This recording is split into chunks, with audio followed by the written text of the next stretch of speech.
नमस्कार श्रोते हो, इंद्रधनुष्याच्या आजच्या कार्यक्रमात मी रेडिओ सखी पौर्णिमा साठे आपलं मनापासून स्वागत करते. श्रोते हो, आपल्या आयुष्यामध्ये व्यायामाची फार गरज आहे. योग नेमका कसा करायला हवा, कोणी करायला हवा, याविषयीच आज आपण अधिक माहिती घेणार आहोत. आणि ही माहिती देण्यासाठी आम्ही स्टुडिओमध्ये आमंत्रित केलंय योग थेरपीमध्ये MSc केलेल्या आर्या केळकर यांना. नमस्कार. नमस्कार. स्वागत आहे तुमचं स्टुडिओमध्ये. केवळ प्रसार आणि प्रचार नाही, तर प्रत्येकाने योग करणं अतिशय गरजेचं आहे आणि अर्थातच नियमितपणे. तर मुळात योग म्हणजे काय, काय सांगाल? योग म्हणजे आपण अगदी सुरुवातीपासून बघायला गेलं तर युज या शब्दापासून त्याची निर्मिती झाली आहे. त्याचा अर्थ जोडणे. मग तो कशाला जोडतो? तर शरीर, मन आणि बुद्धी तिन्हीला जोडतो. किंवा आपण श्वास म्हणू शकतो. अजून एक व्याख्या म्हणायला गेलं तर आत्म्याशी परमात्म्यापर्यंत जोडणं. पण आपण इतका खोलात विचार करून योग हा सुरू नाही करत. मग सुरुवातीला आत्ता आपण काय करू शकतो? एक सामान्य माणूस किंवा गृहस्थी माणूस म्हणून तर पहिल्यांदा आपण योग हे संकल्पना डोक्यात असते की आसनं, मग आसनांनी सुरुवात करूया. पण खरं तर तसं नाहीये. आसनांसोबत प्राणायाम पण येतो. मनावरती नियंत्रण ठेवण्यासाठी ध्यान येतं. आणि अगदी बेसिक पासून सुरुवात करायला गेलं तर यम आणि नियम असे दोन जे अष्टांग योगातले पहिले 2 अंग आहेत तेही येतात. म्हणजे हिंसा करू नये, खोटं बोलू नये, शरीराची शुद्धी ठेवावी. तर इतकं अगदी छोट्या छोट्या गोष्टींपासून छान वागायचा प्रयत्न केला आणि मग हळूहळू शरीर, मन आणि श्वास ह्याच्यावरती लक्ष केंद्रित केलं की हा सगळा मिळून जो आहे तो योग आहे. एका शाळेमध्ये लहान मुलांना योग शिकवता, तर तिथला नेमका काय अनुभव आहे आणि कशा पद्धतीने तुम्ही त्यांना ते शिकवता? शाळेमध्ये आधी तर खूप लहान लहान मुलांना एकदम ऊर्जात्मक असतात ती. तर 1ली पासून 10वी पर्यंत असा मोठा वयोगट मी हाताळते आता सध्या. त्या सगळ्या वयोगटांना योग देण्याचा प्रयत्न करते. तर मी त्याच्यात 3 गट केलेत. कारण 1लीच्या विद्यार्थ्याला जे देईन ते 10वीच्या विद्यार्थ्याला नक्कीच आपण देऊ नाही शकत. त्यांच्या मॅच्युरिटीमध्ये फरक पडलेला असतो. त्यामुळे 1ली ते 4थी हा एक गट, त्यानंतर 5वी ते 7वी हा दुसरा गट आणि 8वी ते 10वी असा तिसरा गट. आणि 1ली ते 4थी ह्या गटाला ती मुलं चंचल असतात. त्या ऊर्जेचा वापर करून जितकं त्यांना खेळतं ठेवता येईल तर त्याचा मी प्रयत्न करते. मग त्याच्यात छोटेसे खेळ घेणं किंवा योगिक खेळ. त्यांना असं सांगून नाही चालत की आपण जसं मोठ्यांना सांगतो की चला आता उभे राहा, हात जोडा, तर नाही. चला मग आता प्रार्थना म्हणायची का? मग ती मुलं प्रार्थना म्हणतात. मग त्यानंतर मी थीम्स तयार केल्यात की जंगल थीम. मग जंगल थीम मध्ये सगळी प्राण्यांची आसनं. मग आपण मार्जारासन करतो, सिंहासन करतो, भद्रासन म्हणजे ती तितली पोज किंवा बटरफ्लाय, तर अशी सगळी आसनं. चला मग आता जंगल सफारी करूया. मग आता लाकूड तोड्याची गोष्ट घेतली तर मग त्या मी मुलांना गोलात उभं करते आणि मग लाकूड तोड्या, मग लाकडं कसा तोडतो तर मग पूर्ण हात मागे घ्यायचा आणि पूर्ण घाव मोठ्याने पुढे घालायचा. दोन्ही पाय पसरलेले असतील. त्याच्यात त्यांना कळत नाही की त्यांच्या कमरेची हालचाल होतीये, पायाची हालचाल होतीये, पण त्यांना ती मजा वाटते की अरे आपण खरंच ती मोळी बांधतोय, पाठीवरती टाकतोय. आणि मग मी सांगते आता धावत गोलात फिरायचंय. त्यांना हे कळत नसतं की आपण व्यायाम करतोय, पण गोष्टीतून योग त्यांचा मी बरोबर साधते आणि ती पण खूप अशी खुश असतात. त्यानंतर 5वी ते 7वीच्या मुलांना थोडंसं वेगळ्या प्रकारे अजून ट्रीट करायला लागतं. त्यांच्यातही ऊर्जा असते. त्यांना शंका निर्माण होत असतात की हे असं का, ते तसं का. थोडंसं वय वाढलेलं असतं. नक्कीच. तर त्यांना सुद्धा असं गोष्टीरूप आणि थोडंसं खेळ असं घेऊन त्यांचा मी योग घेण्याचा प्रयत्न करते. मग मध्येच भ्रामरी म्हणजे भुंग्यासारखा आवाज करा, भुजंगासन करतो. मग त्याला भुजंगासन असंच का म्हणतात? मग स्कॉलरशिपची मुलं असतात 5वीची, मग त्यांना सांगायचं की मग भुजंग म्हणजे साप, सर्प.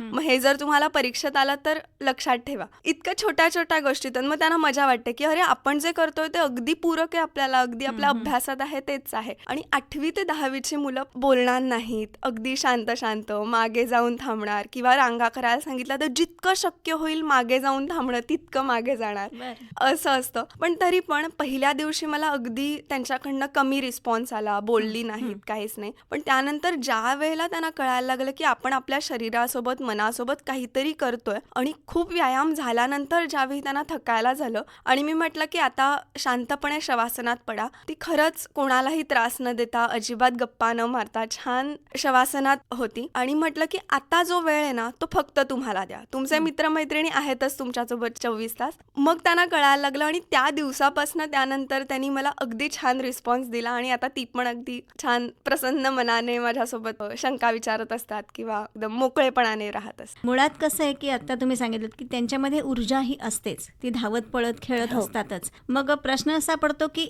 जर एवढी ॲक्टिव्ह आहेत ही मुलं, तर मग त्यांना या वयामध्ये योग करण्याची गरज आहे का? चंचल असतात आणि ती चंचलता दुसरीकडे कुठेतरी घालवण्यापेक्षा एकतर त्यांचा स्क्रीन टाइम वाढलेला आहे, हे आपण सगळ्याच ठिकाणी ऐकतो की मुलांचा स्क्रीन टाइम वाढलाय. मुलांचं लक्ष जे केंद्रित करण्याचा जो स्पॅन आहे म्हणजे अटेन्शन स्पॅन तो कमी झालाय आणि तो वाढवण्यासाठी जर त्यांना आपण व्यायामाच्या अनुषंगाने जर त्यांचा योग घडवून आणला आणि एकदा त्यांना आपण काहीतरी ॲक्टिव्हिटी दिली की मुलं नक्कीच करतात. त्यांना काहीतरी शारीरिक हालचाली हव्या असतात किंवा ती ऊर्जा कुठेतरी घालवण्यासाठी त्यांना काहीतरी एक हालचाली हव्या असतात, ॲक्टिव्हिटी हवी असते. जर ती आपण त्यांना दिलीच नाही तर त्यांचा वेळ ते वेगळ्या पद्धतीने घालवण्याचा प्रयत्न करतात. मग कोणाच्या खोड्या काढ किंवा मग मोबाईल वापर किंवा मग मस्ती कर, हे नॉर्मल आहे, ह्याच्यात काहीच गैर नाही आहे. तर मग ती ऊर्जा आपण कशी वापरू शकतो, तर योगाच्या माध्यमातून ती आपण वापरू नक्कीच शकतो. आणि त्यावेळी मला असं वाटतं की मग त्यांचं चंचल मन शांत करण्यासाठी आधी त्यांना प्रचंड दमवलं पाहिजे. उड्या मारा 50, काही होत नाही त्यांना, छान उड्या मारा, ती नक्की दमतात. आणि त्यानंतर मग त्यांना असं वाटतं की हां आता आपण शांत बसूया, आता आपली जी सगळी ऊर्जा आहे ती खर्च झालेली आहे. आणि मग त्यांना शांत बसवलं आणि आता सांगितलं की आता फक्त जो काही वेळ आहे तो तुम्हाला स्वतःला द्या. हां की देतात ती मुलं, त्यांना कळतं की हां काहीतरी आपल्या श्वासात बदल होतोय, काहीतरी मनात बदल होतोय आणि मग ती पण ती फेज एन्जॉय करतात. जी काय आता मी पद्धत सांगितली तशा वेगवेगळ्या पद्धतीने त्यांची आसनं घेत असतो. तर ती आसनं घेताना त्यांच्या शारीरिक हालचालीमध्ये फरक पडत असतो आणि त्या शारीरिक हालचाली नक्कीच त्यांच्या शरीराच्या जडणघडणीसाठी उपयोगी ठरत असतात. यानंतरचा टप्पा आहे तो म्हणजे तरुण मुलं किंवा कॉर्पोरेट एम्प्लॉईज आपण म्हणू शकतो. तर अशांसाठी बरेचदा असं होतं की वेळ नाही, ही एक मोठी समस्या सगळ्यांसमोर असते. शाळेच्या मुलांमध्ये कसं त्या वेळेमध्ये तो वेळ त्यांना काढता येऊ शकतो, पण ह्या ज्या व्यक्ती आहेत ह्यांना आपल्या रोजच्या रुटीनमध्ये वेळ काढणं शक्य होत नाही असं त्यांचं म्हणणं असतं. तर त्यांच्यासाठी काय सांगाल? वेळ काढायचा ठरवलं तर नक्कीच काढता येतो, पण तरीही समजू शकतो आपण की नसतो वेळ, कारण त्यांच्या डोक्यालाच इतकं काही कामात ती बुडलेली असतात, टेन्शन्स असतात, स्ट्रेस असतो प्रत्येक कामाचा की घरातलं आवरायचं आहे आणि बाहेर जायचं आहे. आणि एका एज नंतर बरेच हार्मोनल चेंजेस होत असतात शरीरात, मुलींच्या किंवा स्त्रियांच्या, आणि ते सगळे होताना त्यांना तितकंच काम करावं लागतं. अगदी सकाळी 9 पासून रात्री 9 पर्यंत ऑफिसमध्ये बसायला लागतं. आणि हे सगळं सुरू असताना पाठदुखी, मानदुखी किंवा मग बाकी पाळीचे आजार हे सगळे सुरू होतात. कारण सातत्याने ते बसून काम करत असतात आणि बसून काहीतरी कुठच्या तरी स्क्रीन समोर काम करणं म्हणजे डोळ्यावरती परिणाम होतो. आणि हे सगळं एकत्र आल्यानंतर शेवटी ताण आहेच, ताण त्यामुळे वाढतो. ह्या सगळ्याला नियंत्रित करण्यासाठी आपल्याला योग हा महत्त्वाचा आहे. आता तो कसा, तर चेअर योगा म्हणजे खुर्चीत बसूनच योग, असं बऱ्याच कॉर्पोरेट एम्प्लॉईजसाठी किंवा आता IT सेक्टर्समध्ये खुर्चीतला योग किंवा खुर्चीत बसून आपण जी काही बेसिक आसनं करू शकतो म्हणजे पाठदुखी थांबवण्यासाठी, मानदुखीसाठी, तर ती आत्ता सध्या घेणं सुरू आहे. त्याचबरोबर असं एक होतं की ज्या घरात आहेत महिला, त्यांचं एक म्हणणं असं असतं की मी रोजचीच घरात एवढी कामं करते, तर मग मला वेगळा त्याच्यासाठी व्यायामाची काय गरज आहे? तर या संदर्भात काय सांगाल? नक्कीच असा खूप जणांचा गैरसमज असतो की मी खूप काम करते आणि जे काय आपण आसनांमध्ये करतो ते सगळं माझं कामातून आपोआपच होऊन जातं. म्हणजे मी लादी पुसतीये तर मी वाकून लादी पुसतीये म्हणजे आपोआप माझ्या कमरेचा आणि मांडीच्या स्नायूंचा वापर होतोय. पण तसं नसतं.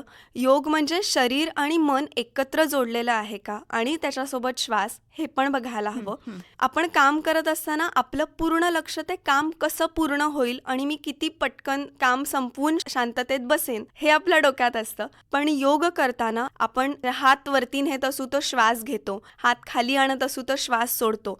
त्यामुळे शरीराचा आणि श्वासाचा एकमेकांशी संबंध येतो.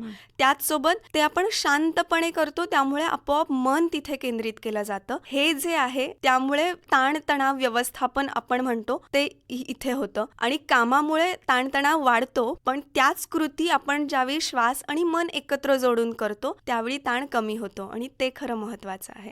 त्यामुळे योग महत्वाचा.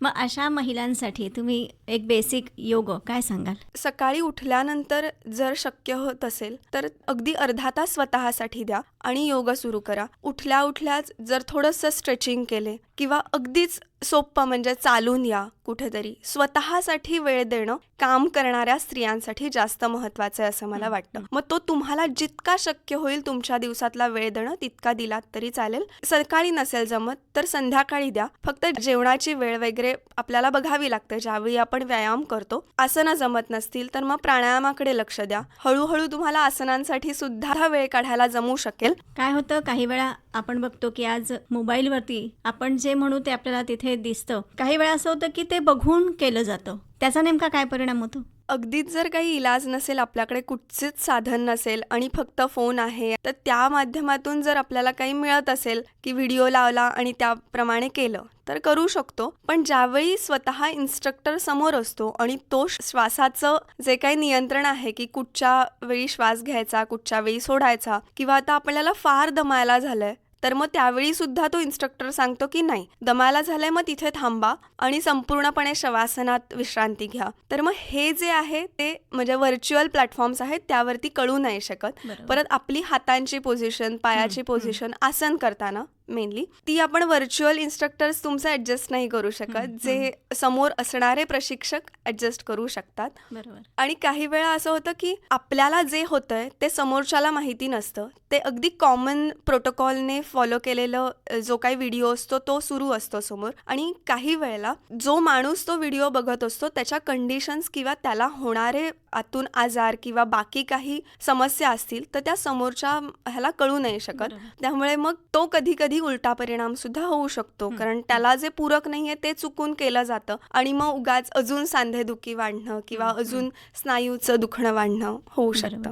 मग योग्य प्रशिक्षणाशिवाय योगासनं करू नयेत. नक्कीच. आपण महिलांसाठी योग महत्त्वाचा आहे आता बोलतच होतो, म्हणजे घरात असणाऱ्यांसाठी सुद्धा आणि कामावर जाणाऱ्यांसाठी सुद्धा. अर्थातच योग हा सर्वांसाठीच गरजेचा आहे, पण प्रामुख्याने महिलांसाठी तुम्ही योगासनं घेता किंवा व्यायाम काय करावा, कधी करावा, कसा करावा यासाठी मार्गदर्शन करता. तर नेमकं महिलांची जी फार महत्त्वाची जी परिस्थिती असते ती म्हणजे अर्थातच प्रेग्नन्सीचा कालावधी. तर या कालावधीमध्ये महिलांनी योगासनं किंवा काही व्यायाम करावा का, आणि करावा जर असेल तर तो नेमका कोणता करावा? नक्कीच करावा. एक उदाहरण देते. कुठचाही शेतकरी बी कुठचाही जमिनीत पेरत असतो त्यावेळी जमीन आधी स्वच्छ करतो, त्यात जर तण तंतू जे काय असतील ते बाजूला करतो, त्याची मशागत करतो आणि ती पूरक जमीन ज्यावेळी बीज पेरायला तयार होईल त्यात तो बीज पेरतो आणि मग चांगलं धान्य किंवा पीक आपल्याला मिळतं.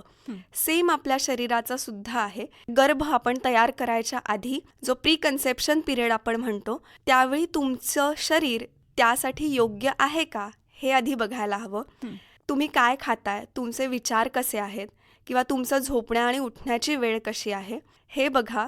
पूर्ण तुमचं शरीर हेल्दी किंवा स्वास्थ्य निरोगी आहे का हे बघा. तुमचं मनावरती नियंत्रण म्हणजेच स्ट्रेस कंट्रोल किंवा ताणतणाव व्यवस्थापन आपण ज्याला म्हणतो ते करा.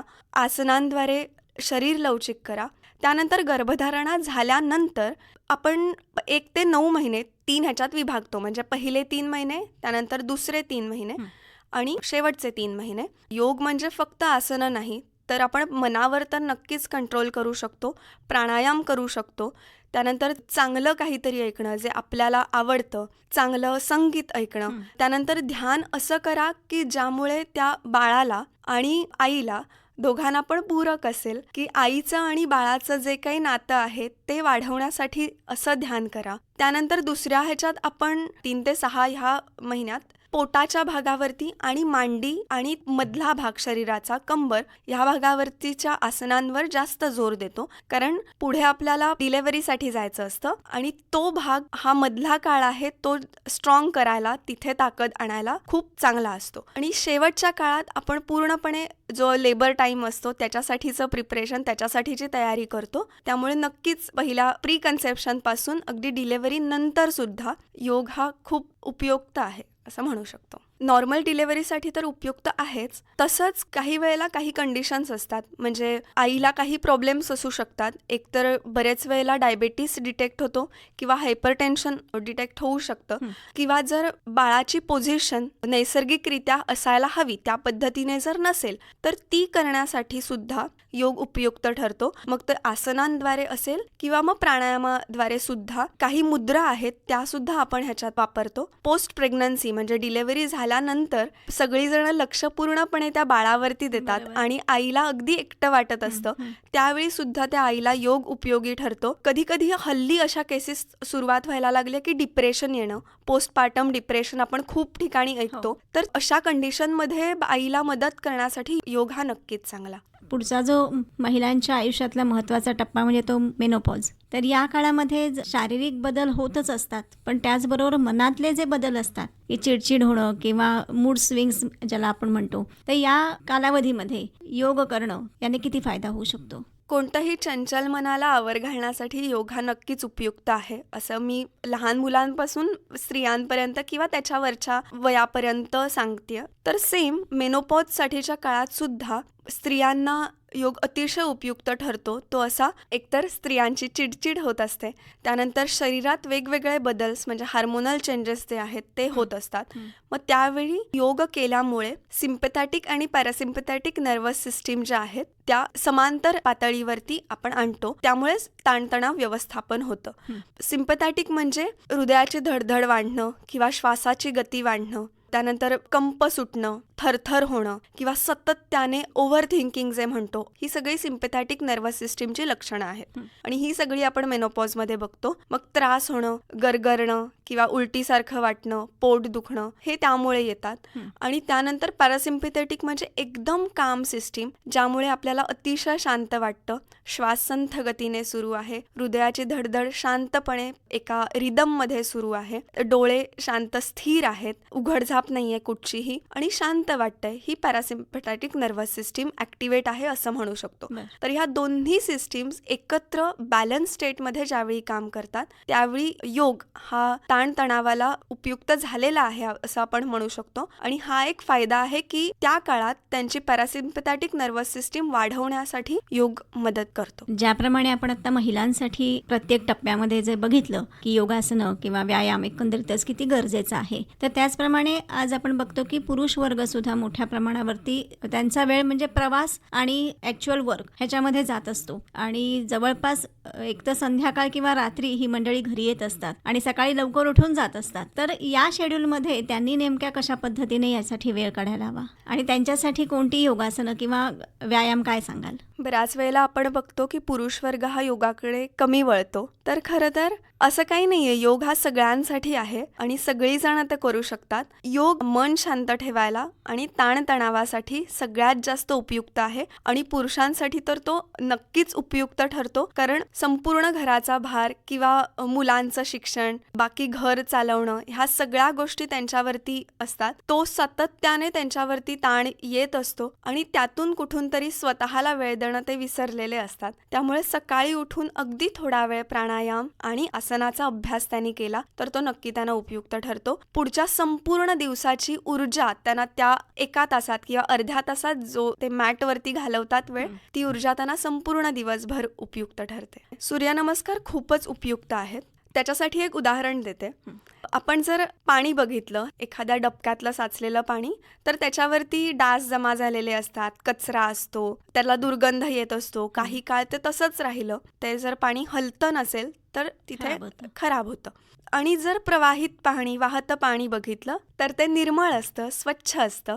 तर तसंच आपल्या शरीराचं आहे. जर आपण व्यायाम केला तर आपलं शरीरातलं रक्त रोज सर्क्युलेट होतं, रोज रक्ताभिसरण होतं आणि त्यामुळे शरीर शुद्ध आतून आणि बाहेरून दोन्ही प्रकारे राहतं. त्याचप्रमाणे मन, जर आपण स्वतःला वेळ देत असू तर ते नक्कीच आपल्याला मन पुढे संपूर्ण ऊर्जा ठेवण्यासाठी संपूर्ण दिवसभर जे काही काम असतं ते आपण आपल्या मनाद्वारे झेलत असतो आणि ते झेलण्याची ताकद आपल्या मनाद्वारे येते. आणि ज्यावेळी आपलं मन आणि शरीर एकत्र काम करतं त्यावेळी नक्कीच आपल्याला थकवा जाणवत नाही.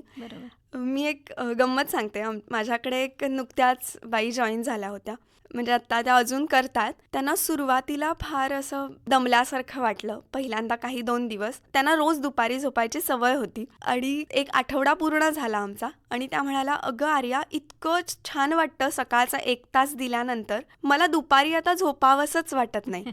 कारण ती जी सकाळी मिळवलेली ऊर्जा असते ती मला पूर्ण दिवसभर पुरते. सकाळी मी पुन्हा 5 वाजता उठते, मुलांचे डबे करते, त्यांना डबे देते आणि तुझ्यासोबत योग करते. पण ती मला ऊर्जा अगदी दिवसभर पुरते आणि हे उदाहरण सगळ्यांनी घेण्यासारखं आहे की नक्कीच. खरंच ती ऊर्जा आपण जी सकाळी स्वतःला वेळ देऊन मिळवतो ती पूर्ण दिवसभर आपल्यासोबत असते. जसा तुम्ही सांगताय मगासपासून की कुठल्याही वयोगटातल्या व्यक्तीला योग किंवा व्यायामाची गरज आहे, तर अर्थातच सिनियर सिटिझन्सकडे आपण जरा वळूया की त्या व्यक्तींचं कसं असतं की त्यांच्याकडे वेळ पुष्कळ असतो, हो. पण एक ठराविक रोज चालणं यामध्ये ती लोक वेळ घालवतात आणि एका विशिष्ट, जसं तुम्ही मगाशी म्हणालात की प्रशिक्षण त्याची गरज आहे या व्यायामासाठी, तर तशा पद्धतीने ते होतच असं नाही. पण या वयाच्या टप्प्यामध्ये अनेक आरोग्याच्या तक्रारीसुद्धा त्यांच्या वाढलेल्या असतात आणि मग या वाढत्या तक्रारी तसंच त्यांचं एक मानसिक संतुलनसुद्धा थोडं विचलित झालेलं असतं, कारण रोज जे एक त्यांचं रुटीन असतं कामाचं ते कुठेतरी बदललेलं किंवा थांबलेलं असतं. तर अशा टप्प्यामधल्या व्यक्तींसाठी काय सांगाल? ज्यावेळी आपण वाढत्या वयाचा विचार करतो आणि एका टप्प्यानंतर ग्रोथ थांबलेली असते, म्हणजे वाढ असते ती थांबते आणि जे शरीर आपण आधी कमवलेलं असतं ती ऊर्जा आपल्याला पुढे आपला काळ घालवण्यासाठी मदत करते. तर अशा व्यक्तींमध्ये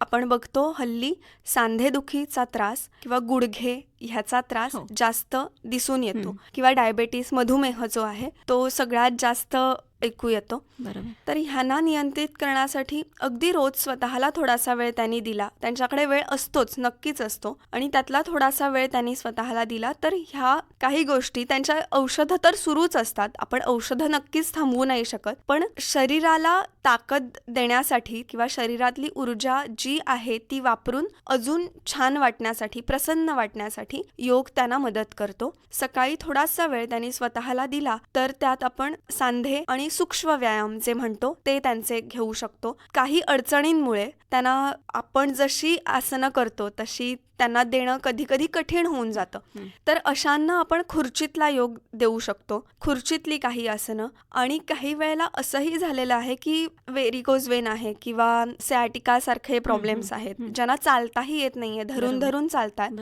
तर मग हळूहळू गुडघ्यांच्या सांध्यांचं काम करून किंवा पायाचे संपूर्ण स्नायू त्यांच्यावरती काम करून श्वास आणि आसनं अशी एकत्र ह्यांची बांधणी करून जोडून जे आपण प्रॅक्टिसेस देतो त्यानंतर ती व्यक्ती व्यवस्थित आधार न घेता चालू शकते. आणि असे काही रिसर्च सुद्धा आहेत आणि असे काही माझे सुद्धा अनुभव आहेत की असं होतं. त्यामुळे अशा वयोगटातल्या माणसांना जे 60 किंवा 65+ वरच्या व्यक्ती आहेत त्यांना योग सुद्धा उपयोगी पडतो अशा पद्धतीने. बरोबर. मी सुरुवातीला तुमची ओळख करून दिली की तुम्ही MSc योग थेरपी केलेली आहे, तर योग थेरपी म्हणजे नेमकी काय आणि ती कशा पद्धतीने तुम्ही देता? आपला जर भारतीय चिकित्सा पद्धती बघितली तर त्यात स्थूल, सूक्ष्म आणि कारण शरीर अशा 3 शरीर बघतो. आणि ज्यावेळी आपण फिजिकल थेरपी म्हणतो त्यावेळी किंवा फक्त व्यायाम असं ज्यावेळी म्हणतो त्यावेळी आपण स्थूल शरीरावर काम करत असतो. आणि भारतीय चिकित्सा पद्धतीत स्थूल, सूक्ष्म आणि कारण असं सांगितलेलं आहे. त्यानंतर आपण WHO ची व्याख्या बघितली आरोग्यासाठीची, हेल्थची, तर त्यामध्ये फिजिकल, मेंटल, इमोशनल आणि सोशल असे 4ही ॲस्पेक्ट त्यांनी सांगितलेले आहेत. त्यांचं स्वास्थ्य म्हणजे खरं आरोग्य. म्हणजे त्यात मन पण आलं, भावना पण आल्या, शरीर पण आलं, त्यानंतर सोशल म्हणजे सामाजिक आरोग्यसुद्धा आलं. त्यानंतर चरक संहितेत बघितलं आपण, आयुर्वेदाच्या दृष्टीने बघायला गेलं तर त्यात अशी व्याख्या दिली आहे, समदोष समअग्निश्च समधातू मलक्रिया. आणि नंतर पुढे ते म्हणतात की प्रसन्न आत्मेंद्रिय मनः स्वस्थ इत्याभिधीयते. म्हणजे सगळं समान असलं तरीसुद्धा आपल्याला मन म्हणजे आत्मा आणि इंद्रिय यांची प्रसन्न राहणं ही स्थिती हवी आहे, निरोगी स्थिती आहे असं म्हणतो. आणि तैत्तरीय उपनिषदांमध्ये पंचकोश ही संकल्पना सांगितलेली आहे, ज्याच्यात अन्नमय हे स्थूल शरीर जे आपल्याला दिसतंय, त्यानंतर प्राणमय, त्यानंतर मनोमय, विज्ञानमय आणि आनंदमय असे पंचकोश आहेत. पुढचे कोश आपण आपल्या उघड्या डोळ्यांनी बघू नाही शकत, पण ते आहेत आणि भारतीय चिकित्सा पद्धतीत हेच वापरले जातात. आणि त्यांचा आधार घेऊन जी आपण पद्धती वापरतो ती म्हणजे योगथेरपी असं म्हणू शकतो. आता ती कशी दिली जाते तर अन्नमय कोशाचा सराव घेताना किंवा प्रॅक्टिसेस देताना एकतर शुद्धी क्रिया, त्यानंतर आहार, कारण तो आपण शरीरासाठी करतो, आणि त्यानंतर आपण जी आसनं करतो ती ही अन्नमय कोशात येतात. प्राणमय कोशामध्ये आपण प्राणावर नियंत्रण करतो. मनोमय कोशामध्ये ध्यानाच्या ज्या काही पद्धती आहेत त्या मनोमय कोशामध्ये येतात. विज्ञानमय कोशामध्ये काउन्सिलिंग किंवा डॉक्टरांसोबतचं जे बोलणं होतं, माझ्या मेडिकल कंडिशनबद्दलची माहिती त्या व्यक्तीला असणं, हे विज्ञानमय कोश झालं. आणि आनंदमय कोश म्हणजे त्याही वरती की मी माझ्या परिस्थितीत समाधानी आहे का. परिस्थिती म्हणजे पैशांची नक्कीच नाही, जी आपली मानसिक आणि शारीरिक जी काही आपली आत्ताची जी स्थिती आहे त्यामध्ये मी समाधानी आहे का, ही झाली आनंदमय स्थिती. आणि ह्या पाचही कोशांवरती काम करणं म्हणजे योगथेरपी असं म्हणतो आपण. आणि ती प्रत्येक रोगासाठी बदलत जाते. त्यामुळे असं म्हणतात की जर डायबेटीस असेल तर तुमची योगथेरपी बदलते, सियाटिका असेल तर योगथेरपी बदलते, दुर्धर आजारासाठी सुद्धा आपण योगथेरपी देतो, आणि पाठदुखी मानदुखी असेल तरी सुद्धा योगथेरपी आपण देतो. आणि हा इंटिग्रेटेड अप्रोच असं म्हणू शकतो आपण. इंटिग्रेटेड अप्रोच म्हणजे एकात्मिक अभ्यास सगळ्याचा एकत्र करून जे असतं ते. आणि हे झालं शारीरिक आजार, शारीरिक व्याधी आहेत त्या. मानसिक आजारांसाठी म्हणजे एन्झायटी, डिप्रेशन किंवा सिझोफ्रेनिया असे जे काही आजार आहेत त्यासाठी सुद्धा योगथेरपी काम करते. एन्झायटीच्या प्रॅक्टिसेस वेगळ्या असतात, त्याचं ध्यानाची पद्धत वेगळी असते. डिप्रेशनमध्ये असणाऱ्या लोकांच्या ध्यानाची पद्धत वेगळी असते, आणि हे सगळं योगथेरपीमध्ये येतं. सगळ्यात शेवटी मला असं सांगावंसं वाटेल की कोणताही आजार हा मनातून तयार होतो. मनोमय कोश आधी येतो सगळ्यामध्ये. त्यामुळे मनोमय कोश जर दूषित झाला, तिथे जर आपण अतिशय विचार, सातत्याने विचार आणि नको त्या पद्धतीने विचार करत राहिलो तर आधी निर्माण होते, आणि मग त्याचं रूपांतर व्याधीमध्ये म्हणजे शरीरावरती जे आपल्याला दिसतात त्या रोगांमध्ये होतं. त्यामुळे चुकीचे विचार किंवा वाईट विचार असे ऐकण्यापेक्षा चांगले विचार करत जा, आणि मनावरती जितकं नियंत्रण कराल तितकं तुमचं शारीरिक स्वास्थ्य छान राहील. आणि हे सगळं योगामुळेच साध्य होणार आहे. हो, नक्कीच. नेमकी योग थेरपी किंवा व्यायाम याची काय गरज आहे आणि ती कशा पद्धतीने करायला हवी याविषयी तुम्ही खूप छान माहिती दिलीच आहेत. अगदी जाता जाता असं विचारते की सर्वांसाठी योग असं जेव्हा आपण म्हणतो तर काय सांगाल त्यासाठी? सर्वांसाठी ज्यावेळी म्हणतो त्यावेळी कोणत्याही वयात व्यक्ती योग करू शकतो. त्यामुळे वय कोणतंही असेल, त्यानंतर आपलं कामाचं किंवा वर्किंग प्रोफेशन कोणतंही असेल, आपण कोणत्याही स्थितीत असू, योग हा सगळ्यांसाठी उपयुक्त आहे. त्यामुळे कामाला जाताना किंवा सकाळी उठल्यानंतर थोडासा वेळ स्वतःला देणं हे खूप गरजेचं आहे. त्यामुळे अगदी 15 मिनिटं जरी स्वतःसाठी मिळाली तर त्यामध्ये प्राणायाम, काही आसनं, सूर्यनमस्कार, चालणं ह्या गोष्टी आपण नक्कीच करू शकतो. बरोबर आहे. आणि त्यामुळे अर्थातच मगाशी तुम्ही म्हणालात तसं की आपलं शरीर निरोगी राहीलच, त्याचबरोबर आपलं मनही निरोगी राहील. आणि जसं म्हटलंय की मन करारे प्रसन्न सर्व सिद्धीचे कारण, हे अगदी आपल्याला त्याचा अनुभवही घेता येईल. तर श्रोते हो, आजच्या या धकाधकीच्या आयुष्यामध्ये आपल्याला प्रत्येकालाच काही ना काही स्ट्रेस असतात. मग ते वय कितीही कोणतंही असू देत, अगदी शाळेतल्या मुलांना सुद्धा असतात आणि मोठ्या व्यक्तींना सुद्धा असतात.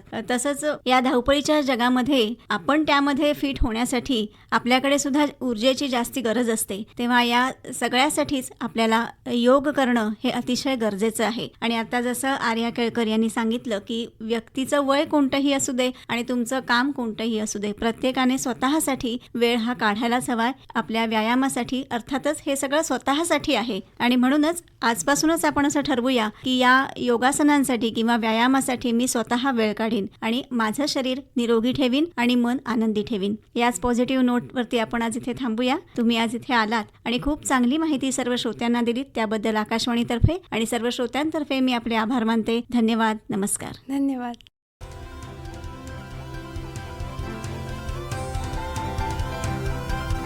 इंद्रधनुष्य